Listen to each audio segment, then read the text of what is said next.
ఇది అమ్మాయి IAS officer అయినా లేకపోతే ఏమీ చదువుకోకుండా పల్లెటూరులో ఉన్న అమ్మాయినా ప్రతి ఒక్కళ్ళు ఫేస్ చేయాల్సిన ఒక సమస్య. భారతదేశం ఎంత పురోగతి సాధించినా సరే మనకి ఈ వరకట్నపు చావులు, వరకట్నపు హరాస్మెంట్ తగ్గట్లేదన్నమాట.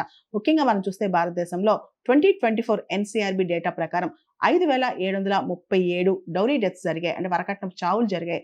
అదే విధంగా సగటున భారతదేశంలో ప్రతిరోజు 16 వరకట్నపు చావులు నమోదవుతున్నాయి. ఇవన్నీ పక్కన పెడితే మనకి డౌరీ ప్రొహిబిషన్ యాక్ట్ 1961 ఉంది.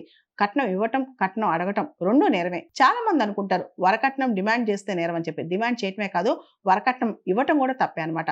వరకట్నం ఇవ్వమని ప్రోత్సహించడం కూడా తప్పే. దాంతోపాటు భారత న్యాయ సంహితలో మనం చూస్తే కొత్తగా వచ్చిన చట్టాల్లో సెక్షన్ 80 క్లాస్ 2 డౌరీ డెత్ గురించి చెప్తుంది. అదేవిధంగా సెక్షన్ 85 డౌరీ హెరాస్మెంట్ గురించి చెప్తుంది.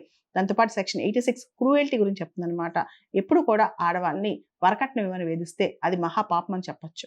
దీనికి అందరం కలిసి ఒక సొల్యూషన్ తేవాలి, సమాధానం చెప్పాలి.